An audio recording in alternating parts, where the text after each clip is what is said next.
بھائی آپ نے دیکھ لیا ہے ماسٹر شاٹ، سکندر بخت از ود اس، اینڈ ہم نے کرکٹ کی سرٹنلی بات کرنی ہے لیکن تھوڑی دیر میں. اس سے پہلے ہم نے آپ کو بتانا ہے کہ سپریم کورٹ کی جانب سے مخصوص نشستوں کا فیصلہ حق میں آنے کے بعد سے تحریک انصاف میں نئی جان پڑ گئی ہے. اور کل پی ٹی آئی کی پارلیمانی پارٹی کے اجلاس میں پارٹی رہنما بڑے خوش تھے، مسکراہٹوں کے تبادلے ہو رہے تھے. اچھی بات ہے، ہونا بھی چاہیے ویسے اتنی اچھی ان کی گیم. اجلاس کے بعد سنی اتحاد کونسل کے ساتھ مشترکہ اعلامیہ بھی جاری کیا گیا جس میں پی ٹی آئی کا روایتی جارحانہ رنگ نمایاں تھا. اعلامیہ میں تحریک انصاف پر حکومتی پابندی اور آرٹیکل 6 کے تحت کارروائی کے فیصلے کو مسترد کیا گیا.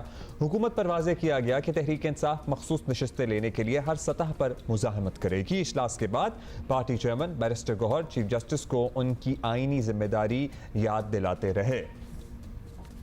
اور سیکرٹری جنرل عمر ایوب نے کہا کہ کوئی پی ٹی آئی پر پابندی نہیں لگا سکتا. ہم قاضی فائز عیسیٰ سے ایز اے چیف جسٹس مطالبہ کرتے ہیں کہ آپ بدستور پاکستان سپریم کورٹ کے چیف جسٹس ہیں.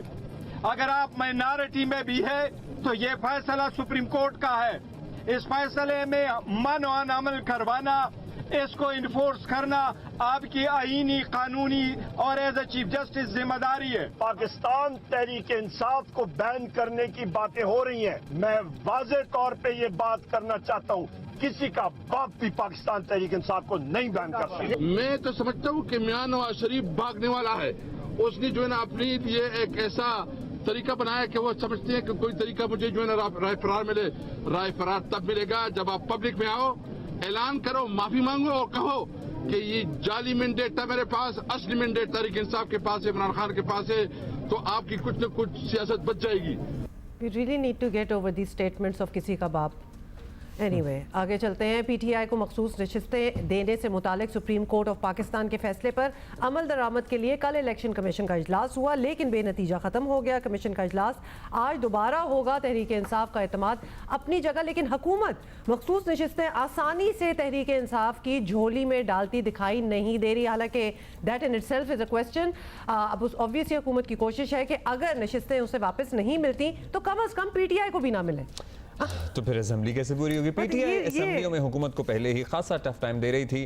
اسی سارے پہ بات کریں گے کہ آگے کیا ہونے جا رہا ہے. بڑی ہی نازک صورتحال جسے کہتے ہیں نا، کبھی کوئی پختہ صورتحال بھی ہوئی ہے، نازک ہی رہتی ہے ہمیشہ. I like کہ آپ ایک دم سے پختہ لے کے آئی ہیں. اچھا تھا، I'm impressed. ہاں بالکل ٹھیک ہے. حیدر شیرازی ہمارے ساتھ ہیں، اسلام آباد سے ہمیں جوائن کر رہے ہیں. حیدر، مطلب پی ٹی آئی بھی یہ کہہ رہی ہے، حکومت کو بھی یہ لگتا ہے کہ کوئی بریک ڈاؤن ہو سکتا ہے. اپیرنٹلی یہی لگ رہا ہے کہ شاید سپریم کورٹ کے فیصلے پر جس طرح پی ٹی آئی چاہتی ہے یا جس طرح سے عمل ہونا چاہیے، یا پھر سپریم کورٹ کے فیصلے پر جس طرح عمل ہونا چاہیے کیونکہ سپریم کورٹ کا نہ ہو سکے. What do you see؟ دیکھیے، پاکستان تحریک انصاف جو ہے وہ اس حوالے سے بڑی پر امید ہے کہ انہیں یہ مخصوص نشستیں مل جائیں گی، کیونکہ ان کے قومی اسمبلی میں 86 ممبران ہیں اور اگر مخصوص نشستیں ملتی ہیں تو ان کے 109 ممبران اسمبلی ہو جائیں گے. اور اس طرح جو اپوزیشن الائنس کی تعداد اس سے قبل 97 تھی وہ 120 تک چلی جائے گی. تو یہ ان کے حوالے سے پی ٹی آئی جو ہے عددی اکثریت کے حوالے سے قومی اسمبلی میں سب سے بڑی جماعت ہوگی. 108 مسلم لیگ نون کے ہیں جو کہ حکمران اتحاد کے 208 ہیں کل ملا کر. تو اس حوالے سے پی ٹی آئی کو یہاں سے تو فائدہ ہوگا، لیکن پی ٹی آئی کے اس وقت یہ چاہتی ہے کہ انہیں مخصوص نشستیں ملیں. مخصوص نشستوں کا تعلق پی ٹی آئی یعنی اپوزیشن اتحاد کے حکمران اتحاد کے مذاکرات سے بھی ہے، کیونکہ آپ کو یاد ہوگا کہ اپوزیشن لیڈر عمر ایوب نے شہباز شریف کی مذاکرات کی پیشکش کی تقریر کے موقع پر یہ کہا تھا کہ 3 ہماری ڈیمانڈز ہیں. پہلی کہ بانی پی ٹی آئی کے کیسز ختم ہونے چاہیے. آپ نے دیکھا کہ سائفر اور عدت کیس دونوں میں بانی پی ٹی آئی کو ریلیف ملا. انہوں نے دوسری ڈیمانڈ کی تھی کہ ہماری خواتین کو صنم جاوید اور دیگر کی رہائی کے لیے اقدامات ہونے چاہیے. صنم جاوید کو رہائی ملی اور خواتین کی رہائی کے لیے سب کوششیں جاری ہیں.